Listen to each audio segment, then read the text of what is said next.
is Jalen Rose. I'm David Jacoby. We are Jalen Jacoby. What is it that we do? We give the people what they want. As we turn our eyes towards football, we have one of the best receivers in the game, Adam Thielen of the Minnesota Vikings, joining us later. But we start the show with CP3. Just recently losing in Game 6 of the NBA Finals, and already the speculation has begun on his future. Our colleague Mark Spears is saying that none other than the Los Angeles Lakers are interested in CP3's services.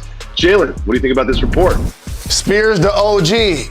Here's what I think about this report. This offseason, there are going to be so many players tied to the Los Angeles Lakers. Here we go again. You have Story franchise, however, that always is trying to knock on the door and see how they can improve their team to win a championship for right now.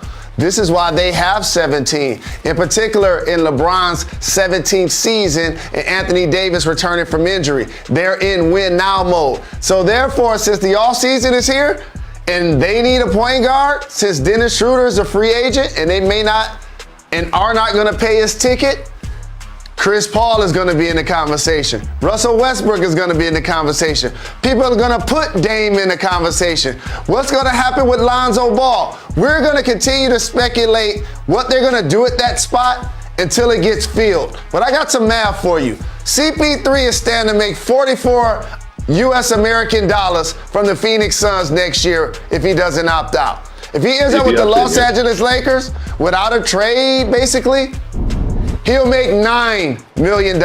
So that math tells me if I'm CP3, I'm staying in Phoenix.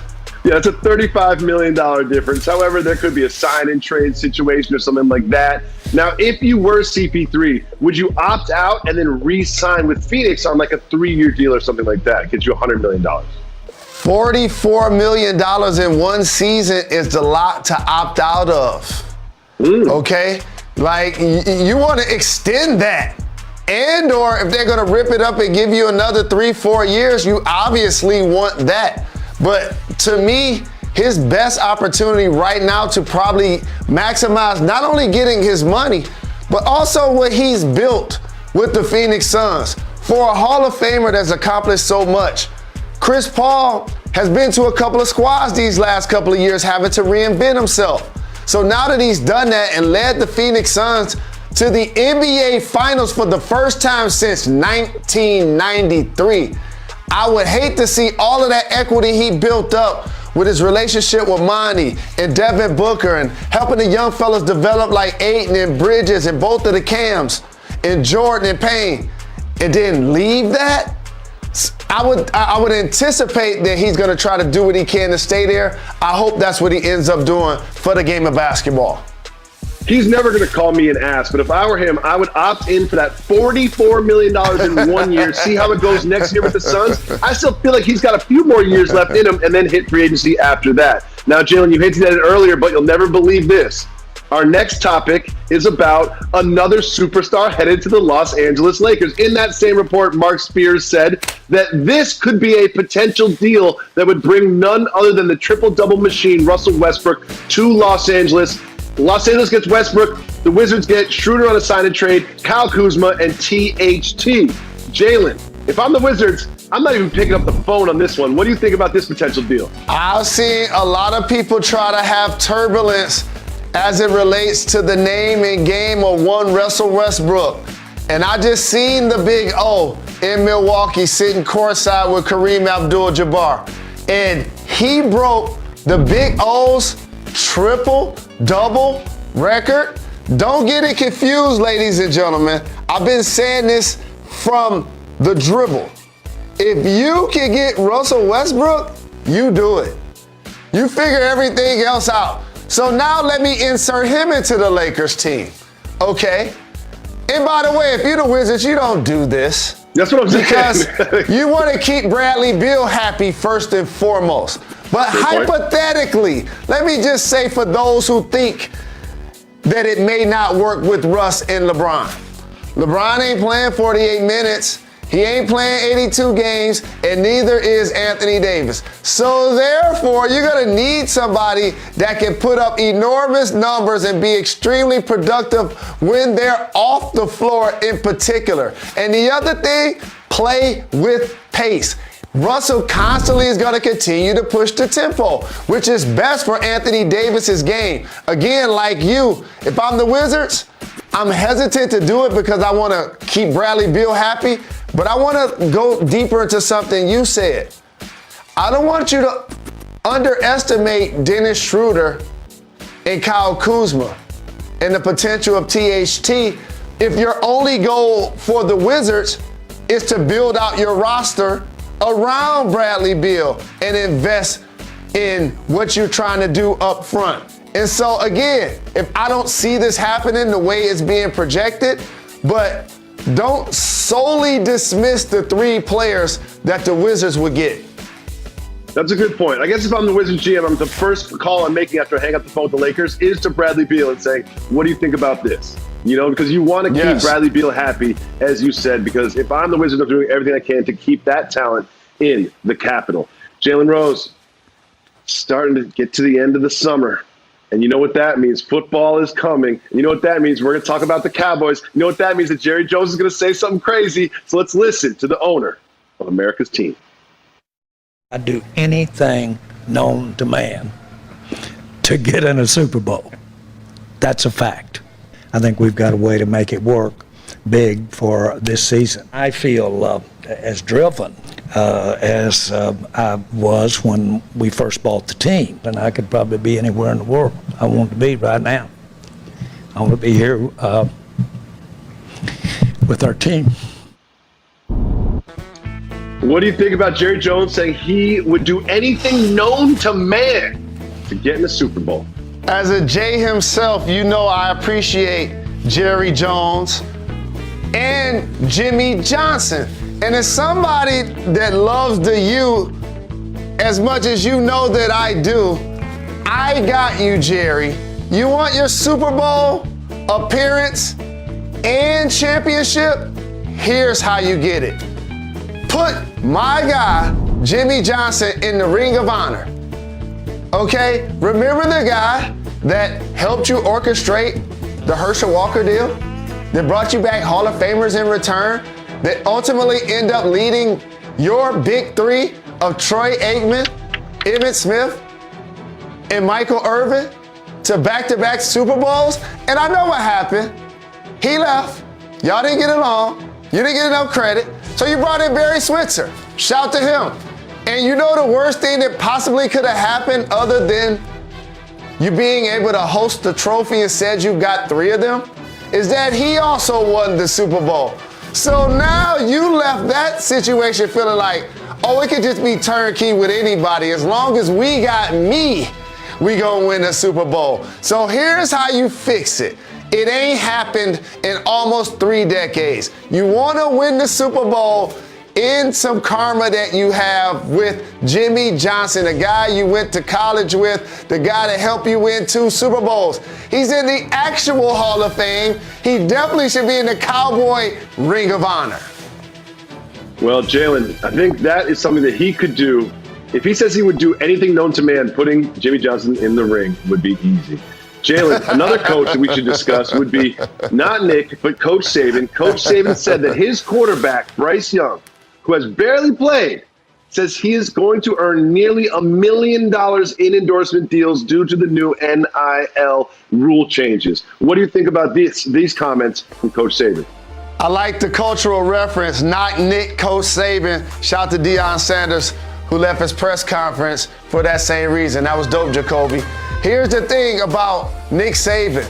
You don't have to tell him the prestige, the power, and the money you can make and profit off of Alabama football. He's been doing it a long time at the top dollar, and he deserves it. Just like the players who are gonna be able to use their name, image, and likeness the exact same way. And of course it's gonna be different when you play for a team that's prestigious in football like Alabama or Michigan or Ohio State. that's going to be there for you. And so he's only stating the obvious, and I'm not mad at it. I'm not mad at it either. And to me, this just demonstrates with this, Alabama's going to get $1 million.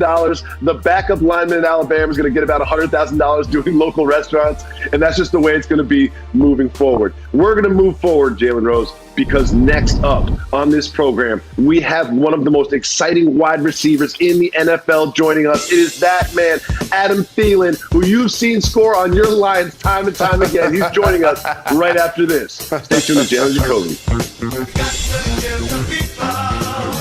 Coming to you live above the Heineken River Deck here in New York City. Welcome back to Jalen Jacoby. Jalen, who joins us right now on the program? A terrific wide receiver who plays for the Minnesota Vikings, and they're favored to win the NFC North this year. Please welcome Adam Thielen to the program. What's up, guys? Thanks for having me. Adam, as you are so close to training camp, what did you do this offseason to change your diet to get your mind and body ready for the new season?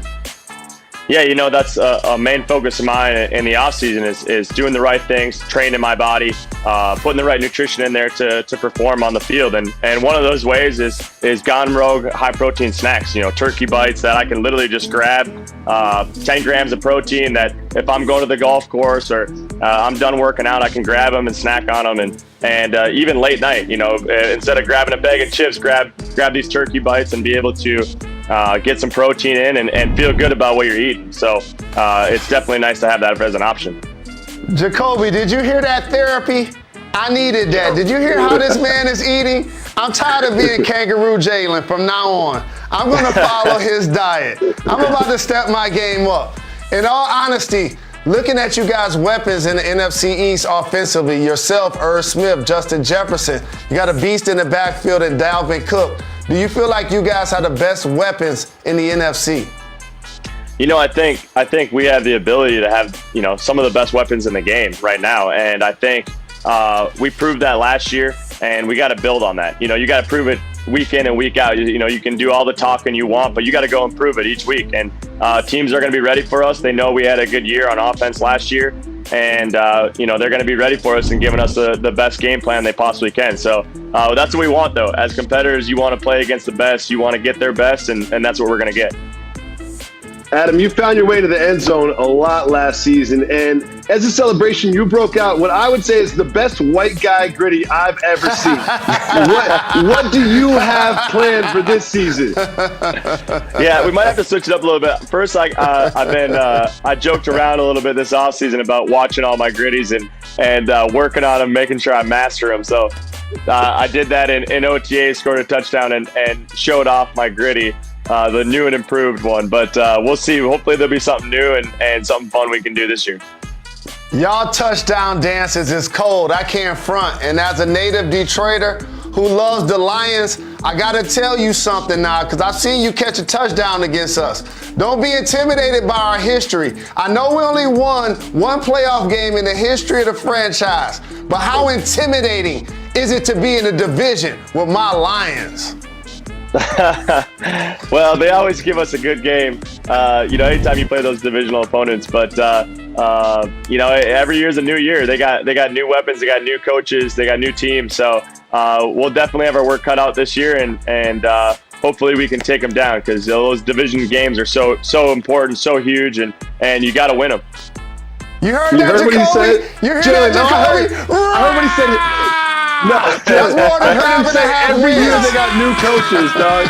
He said every year they got new coaches and a new team. That's what I heard. I don't know what you heard, Jalen. So, one of my questions for you is, Kirk Cousins is never really listed as one of the top quarterbacks in the league. Do you feel like he gets enough respect on his name? Yeah, I think it's just kind of the nature of the business, right? Like, especially at quarterback, there's always going to be doubters. There's always going to be people that are trying to tear you apart. I don't care who you are. But he does such a great job of handling that. He doesn't care what the media thinks of him, what people think of him. He's going to go out there and ball out and do whatever it takes to prepare and to help his team win. So that's what you're kind of looking for in a leader.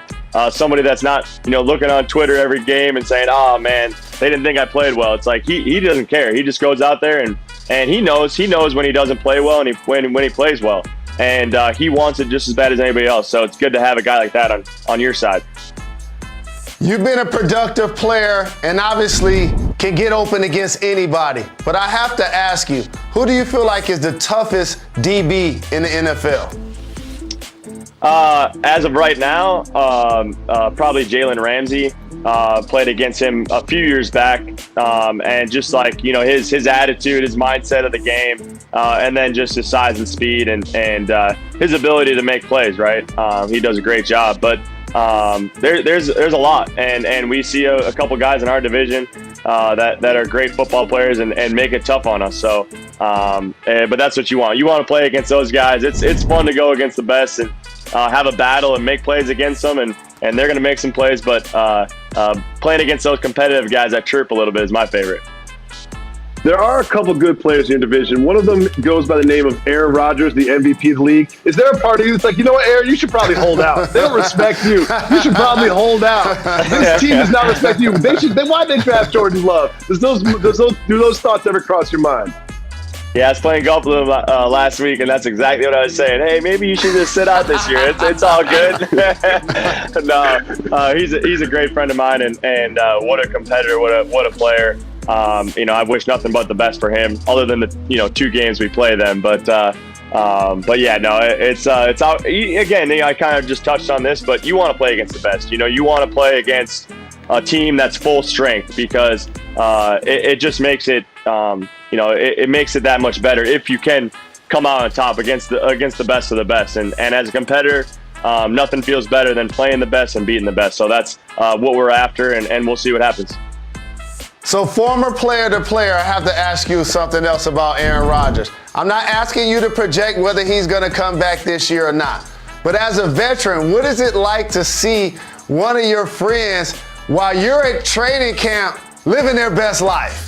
He on vacation, he posting on IG, he playing golf more than you are. What is this game like in golf, and what is it like watching him have so much fun?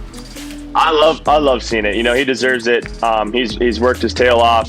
He's had a lot of success. He's been great to his teammates and people like me that he doesn't have to be. I enjoy seeing it. So, like I said before, I look to see, I look forward to watching him play and him to have success, and also to enjoy his time off. Congratulations on your partnership with Gone Rogue High Protein Snacks. Jalen and I expect a box headed our direction. And thank you so much. And I have need a great a box. season. You need the Thanks you need the Nashville hot. That's the best flavor. It's good. If you like a little bit of spice, that's the flavor. I'll get some sent to you guys. Done, and done. I'm about to start my health kick for right everyone now. For everyone else, you can find them on Amazon. We'll be right back right after this. You're watching Jalen Jacoby.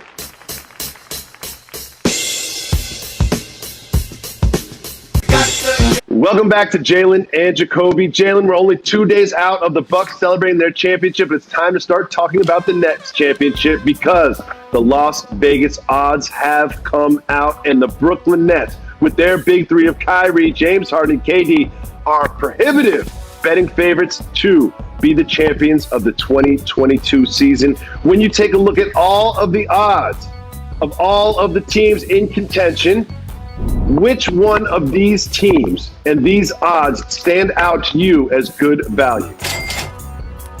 I'm not mad at the Nets being the favorite along with the Lakers. Those are the 2 teams I would pick on paper. Don't sleep on that Bucks plus 900. That's a good value. If I had to go a little deeper in the box score though, try that Nuggets money. Jamal Murray didn't play in the playoffs this year. They're going to continue to improve their roster. Michael Porter Jr. is going to continue to get better. And the Joker's the reigning MVP. You know what we just saw reigning MVP do? Win a championship at Giannis Antetokounmpo as a big guy. So those are the 2 squads I would probably look to bet on. One thing that those numbers say to me is that Vegas thinks the Warriors are going to drastically improve their roster. Some tells me that the Vegas thinks the Warriors might add a star. Thank you to Adam Thielen for coming through and joining us on the show. We will be back tomorrow on ESPN, as always, at 2 p.m. Thank you. You're far too kind.